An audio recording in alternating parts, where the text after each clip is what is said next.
दर्शकों, सोचिए अगर मनुष्य अपने पूरे जीवन में कठिन तपस्याएं करे, व्रत और उपवास रखे, तीर्थ यात्राओं पर जाए और विभिन्न देवी देवताओं की भक्ति भी पूरी श्रद्धा से करे, लेकिन इसके बावजूद भी वो मानसिक तनाव और अशांति से घिरा रहे, तो उसका भगवान के प्रति विश्वास डगमगाना स्वाभाविक हो जाता है।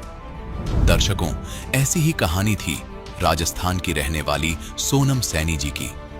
सोनम जी ने अपने जीवन में अनेकों देवी देवताओं की भक्ति साधनाएं की, व्रत और उपवास रखे और तीर्थ यात्राएं भी की, लेकिन इसके बावजूद भी सोनम जी को मानसिक परेशानियों और बीमारियों ने घेर रखा था।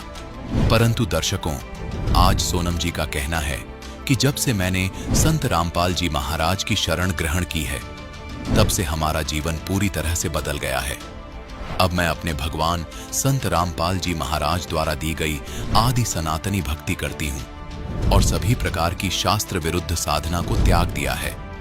आखिर इसके पीछे की सच्चाई क्या है? आइए सुनते हैं सोनम सैनी जी की कहानी, उन्हीं की जुबानी। जी नमस्कार। नमस्ते। क्या नाम है जी आपका? मेरा नाम सोनम सैनी है। सोनम जी, कहाँ से आए हैं आप? मैं दौसा राजस्थान से आई हूँ। संत रामपाल जी महाराज से नाम दीक्षा लेने से पहले आप क्या भक्ति साधना करते थे? ये जो हिंदू समाज में प्रचलित है, देवी देवताओं की पूजा करना और इनके व्रत करना, यही साधनाएं करते थे हम पहले। जब आप ये सभी प्रकार की पूजाएं कर ही रहे थे, तो आपको संत रामपाल जी महाराज से नाम दीक्षा लेने की क्या जरूरत आन पड़ी? इन सब की भक्ति साधनाएं करते हुए भी हमें कोई लाभ नहीं हो रहा था। मतलब उल्टा ज़्यादा हम लोग नीचे गिरते गए, हम ज़्यादा से ज़्यादा बीमार होते थे और मुझे तो बहुत ज़्यादा प्रॉब्लम थी।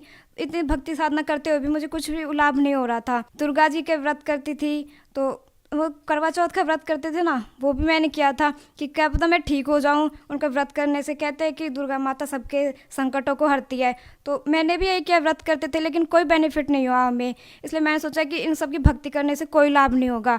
फिर उसके बाद हमारे फूफा जी हैं मानपुर के, तो वो हमें बताते थे कि इन सब की भक्ति करने से कुछ नहीं होता, ये सब काल के बंधे, मतलब ये सब काल के ही, काल निरंजन की भक्ति है ये सब, इनको करने से हमें कोई लाभ नहीं होगा। तो हम कहते थे कि तो फिर इनसे बड़ा और कौन भगवान है जिसकी भक्ति करने से हमें सब हमारी बीमारियां हैं वो सारी ठीक हो जाए। तो वो बताते थे कि पूर्ण परमात्मा कबीर साहब की भक्ति करनी चाहिए हमें, वही हमारे सारे दुखों को हर सकते हैं और इनकी भक्ति करने से हमें कोई लाभ नहीं हो सकता। तो आपने संत रामपाल जी महाराज से नाम दीक्षा कैसे ली? वो बताते थे कि संत रामपाल जी महाराज सच्चे गुरु है इस धरती पे और वही पूर्ण परमात्मा की भक्ति बताते हैं। जैसे मुझे बीमारी थी, वो उनके भी फेफड़े ख़राब थे काफ़ी और उनको ब्लडिंग भी होती थी उल्टी के साथ में, तो वो बिल्कुल ठीक हो गई थी उनके संत रामपाल जी महाराज से नाम दीक्षा लेने के बाद। तो वो बताते थे कि जैसे मेरा रोग ठीक हो गया है तो तुम्हारा नहीं होगा क्या? तो हमने कहा कि चल ठीक है, एक बार लेकर भी देख लेंगे, क्या पता ठीक हो जाए हम भी। तो फिर उन्होंने, पापा जी ने सबसे पहले नाम दीक्षा ली थी, उनको भी प्रॉब्लम थी, उनको भी फेफड़े ख़राब थे, तो उन्होंने सबसे पहले नाम दीक्षा ली, उसके बाद हमने ली। जब आपने संत रामपाल जी महाराज जी से नाम दीक्षा ली तो आपको क्या लाभ मिला? जब मैं संत रामपाल जी महाराज जी से नाम दीक्षा ली थी तब उसके बाद भी मतलब मैं प्रॉब्लम में ही थी। फिर एक बार क्या हुआ कि मतलब पापा को जो ज़्यादा प्रॉब्लम होती थी ना वो फेफड़ों की, तो वो ठीक हो गए, मतलब अच्छे से रहने लगे वो भी।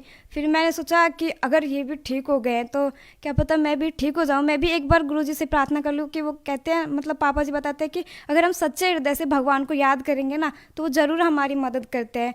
तो फिर ऐसे ही मैं एक बार, जब मैं मतलब मुझे पीरियड में सबसे ज़्यादा पेन होता था, मैं खाना भी नहीं खा पाती थी और मुझे बुखार भी होने लगता था और मैं सो भी नहीं पाती थी, इतना ज़्यादा दर्द होता था मुझे पीरियड में। तो एक बार मैं जब भक्ति कर रही थी, आश्रम में बैठी थी, भक्ति करती मैं सोच रही थी कि गुरुजी, मतलब जब पापा जी ठीक हो सकते हैं और वो भगत जी भी मानपुर के भी ठीक है बिल्कुल, तो फिर मेरे साथ ही ऐसा क्यों हो रहा है गुरुजी? मैं डॉक्टरों के चक्कर काटते काटते भी हैरान हो गई, मैं दवाई भी ले लेती हूँ, फिर भी मुझे वही प्रॉब्लम होती है। डॉक्टर बताते हैं कि आपको खून की कमी है और ये पेन तो होता ही है, खैर ये तो नॉर्मल सी बात है। फिर मैंने कहा कि गुरुजी ऐसे तो मैं कब तक डॉक्टर के पास जाऊँगी, हर बार मुझे पीरियड आता है तो मुझे डॉक्टर के पास जाना पड़ता है, चल खाना भी नहीं खा पाती मैं। तो फिर मैं सोचा कि गुरुजी अब आप ही करो जो करना है, इन सब की बीमारियों का आपने ठीक किया तो मेरी भी प्लीज़ कर दीजिए ना आप ठीक। उसके बाद फिर मैं सो गई थी, फिर जब मैं सुबह उठ के देखा तो मुझे इतना बिल्कुल पेन नहीं हो रहा था। मैं खाना भी खा लिया था मैंने, और मैं चल भी पा रही थी, और मैं काम भी करती थी, और मैं स्कूल भी जाती थी, और पैदल भी चल लेती थी। नहीं, उससे पहले मैं कभी ना तो चल पाती थी, ना खाना खा पाती थी, उल्टा मुझे उल्टियाँ होने लगती थी, और इतना ज़्यादा दर्द होता था कि पापा मुझे डॉक्टर के पास ले जाते थे, और डॉक्टर कहता था कि ऐसे तो होता ही है, खैर दर्द तो, और ठीक हो जाएगा, ये तो ऐसे होता ही है नॉर्मली। फिर मैंने कहा कि मैं क्या, अब रहने दो, मुझे नहीं जाना डॉक्टर के पास, अब तो गुरुजी करेंगे ना, वो ठीक ही करेंगे, अब तो उनके ऊपर ही छोड़ देती हूँ मैं, चाहे कुछ भी हो। फिर उसके बाद पहले का दिन और आज का दिन है, अब मुझे बिल्कुल पेन नहीं होता, मैं ठीक हूँ। जब से मैंने संत रामपाल जी महाराज से नाम दीक्षा ली है, उसके बाद से मैं बिल्कुल ठीक हूँ, मुझे कोई पेन नहीं होता अब। और कोई लाभ? जी, जब से मैंने संत रामपाल जी महाराज से नाम दीक्षा ली है, उसके बाद से मुझे ना तो बुखार होता है। पहले मुझे बुखार बहुत ज़्यादा होता रहता था, 10-15 दिन में मुझे बुखार चढ़ता ही रहता था। पापा जी भी परेशान हो गए थे कि कब तक दवाई दिलाए। हमारी आर्थिक स्थिति भी इतनी अच्छी नहीं थी कि पापा जी दवा भी दिला पाए और घर का भी खर्चा चला पाए। तो उन्होंने संत रामपाल जी महाराज से प्रार्थना लगवाई कि गुरुजी ऐसे ऐसे होता है, इसे बार बार में से बुखार चढ़ने लगता है, और ये प्रॉब्लम होती है पीड़ा वाली, वो अलग से है। तो फिर उसके बाद गुरुजी का आदेश आया कि बेटा चिंता मत करो, अब भक्ति क्या करो अच्छे से, ये सब कुछ रोग ठीक हो जाएंगे, परमात्मा दया करेंगे। उसके बाद से मुझे आज तक बुखार भी नहीं चढ़ा, अब मैं बिल्कुल ठीक हूँ। और कोई लाभ? जी, मेरे बड़े वाले भैया हैं, वो काम करने के लिए एक बार हरियाणा गए थे, तो उनको डेंगू हो गया था। उन्होंने जांचें भी करवाई थी, तो जांचों में भी इतना क्लियर नहीं आया कि इनको डेंगू है। फिर उनके ज़्यादा हालत ख़राब हो गई थी, फिर वो घर आ गए वहाँ से। फिर घर आ गए थे तो उनकी ज़्यादा हालत ख़राब हो गई थी, तो फिर उनको जयपुर भेज दिया। दौसा में उनके प्लेटलेट्स ज़्यादा डाउन हो गए थे ना, तो उन्हें दौसा भेज दिया था। दौसा में उनको मना कर दिया था कि इनका इलाज यहाँ नहीं होगा, इनकी प्लेटलेट्स है वो 20,000 ही रह चुकी है, आप इनको जल्द से जल्द इनको जयपुर पहुँचाइए, तभी तो ये बच सकते हैं, वरना इनके बचना बहुत मुश्किल है इनका। फिर उनको जल्द से जल्द जयपुर पहुँचाया गया। उसी दिन जयपुर पहुँचाया तो फिर उनके वहाँ जाँचें हुई, एक दिन में तो उनकी जाँचें हुई। जाँचों में आया था कि इनको कोरोना हो गया है। तो पापा जी तो घबराए गए थे कि इनको कोरोना आ गया, अब तो ये बचने वाले नहीं है। डॉक्टरों ने भी मना कर दिया था कि ये बचने वाले नहीं है, ये आज या फिर अभी ख़त्म भी हो सकते हैं, ऐसे बोल दिया था डॉक्टरों ने। फिर उसके बाद पापा जी ने गुरुजी से प्रार्थना लगवाई कि गुरुजी ऐसे ऐसे हो गया है, इसे कोरोना हो गया है, और पता नहीं ये बचेगा भी या नहीं। फिर पापा जी ने सोचा कि अब तो इसको यहाँ भर्ती करवाने से भी क्या फ़ायदा है। फिर पापा जी उसे घर ले आए। घर ले आने के बाद जब गुरुजी से प्रार्थना लगाई तो दूसरे दिन उसका आदेश पूछा। गुरुजी ने बताया कि बेटा चिंता मत करो, कभी परमात्मा दया करेंगे, ऐसे बोलना कि ये भक्ति करे अच्छे से। तो उसके दूसरे दिन बाद जब उनको डेंगू की दवाई दिलवाई थी ना, तो संत रामपाल जी महाराज जी की दया से वो बिल्कुल ठीक हो गए, वरना डॉक्टरों ने तो मना कर दिया था कि जयपुर वालों ने कि ये नहीं बचने वाली है, रास्ते में ख़त्म हो जाएंगे, आप चाहे इनका इलाज करवाओ या ना करवाओ, कोई फ़ायदा नहीं है उसका। जी सोनम जी, संत रामपाल जी महाराज जी ने आपको इतने सारे लाभ दिए हैं, लेकिन लोगों का यह विश्वास कर पाना बहुत मुश्किल है कि किसी संत के आशीर्वाद से या मंत्रों के जाप से इस तरह का लाभ होना, तो उन लोगों को आप कैसे विश्वास दिलाएंगे? जैसे कि हाँ, ये बात सही है कि लोग विश्वास नहीं करते कि संतों के आशीर्वाद से ऐसा कुछ हो भी सकता है, लेकिन हमारे साथ हुआ है तो हम तो कैसे नहीं बोल सकते कि हमें ऐसे लाभ नहीं हुए हैं। हमने तो साक्षात देखे हैं ना कि हाँ, वाकई में संत रामपाल जी महाराज ऐसे लाभ करते हैं। तो मैं तो लोगों से यही प्रार्थना करूँगी कि आप सभी लोग एक बार संत रामपाल जी महाराज का ज्ञान सुने और उनसे नाम दीक्षा लेकर एक बार चेक तो कर सकते हैं ना कि वाकई में ऐसे लाभ हमें होते भी हैं या नहीं, या फिर ये संत ऐसे ही बोलते हैं। और देखिए, संत रामपाल जी महाराज इस टाइम जेल में है, लेकिन फिर भी लोग उनसे जुड़ रहे हैं। आज के ज़माने में तो सारे लोग एजुकेटेड हैं, कोई गंवार नहीं है जो उनसे नाम दीक्षा ले लेगा जेल में होने के बावजूद भी। और एक बार आप उनका ज्ञान सुनकर देखिए, अच्छे धर्मगुरु भी चुप हो जाते हैं, उनका ऐसा ज्ञान है। एक बार आप लोग उनका ज्ञान सुनकर देखिए, फिर उनसे नाम दीक्षा लेकर देखिए कि आपको कोई लाभ होता भी है या नहीं। हमें तो हुआ है, हमें तो पता है कि हाँ, संत रामपाल जी महाराज क्या है और वो सारे दुखों को दूर भी कर सकते हैं, ये हमें पूरा विश्वास है। आप भगत समाज को क्या संदेश देना चाहते हैं? मैं भगत समाज को ये संदेश देना चाहूँगी कि आप सभी भी संत रामपाल जी महाराज के शरण में आए और उनकी सद्भक्ति करें और अपना मानव जीवन कल्याण करवाए। जी, बहुत बहुत धन्यवाद। जी सत साहिब। संत रामपाल जी महाराज एक ऐसे महान संत जिन्होंने अपनी सतभक्ति, तत्व ज्ञान, करुणा और सेवा के बल पर समाज में नई मिसाल कायम की है। संत रामपाल जी महाराज की अगुवाई में उनके सभी सतलोक आश्रमों से समाज कल्याण के अद्भुत कार्यों ने समाज को सुनहरे भविष्य की एक नई उम्मीद दिखाई है।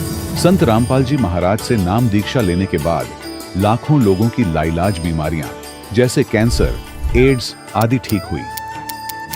संत जी के ज्ञान से प्रेरित होकर उनके अनुयायियों ने लाखों यूनिट रक्तदान किया।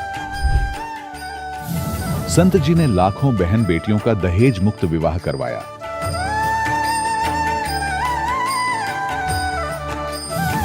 संत जी ने लाखों लोगों का नशा छुड़वाया, करोड़ों उजड़े परिवार बसे। संत जी के आश्रमों में समागम के दौरान निःशुल्क नेत्र चिकित्सा, दंत चिकित्सा प्रदान की जाती है। संत रामपाल जी महाराज द्वारा समय समय पर पर्यावरण संरक्षण के उद्देश्य से बड़े स्तर पर वृक्षारोपण किया जाता है। संत जी ने जरूरतमंदों को तत्काल राहत पहुंचाने के लिए एम्बुलेंस सेवा शुरू की। संत जी अपने अनुयायियों को देहदान के लिए प्रेरित करते हैं, जिससे मानवता की सेवा और चिकित्सा क्षेत्र में सुधार हो सके। संत रामपाल जी महाराज के सभी आश्रमों में हर रोज निःशुल्क भंडारा आयोजित किया जाता है, जहां हर वर्ग, हर जाति और हर धर्म के लोग एक साथ बैठकर भोजन करते हैं।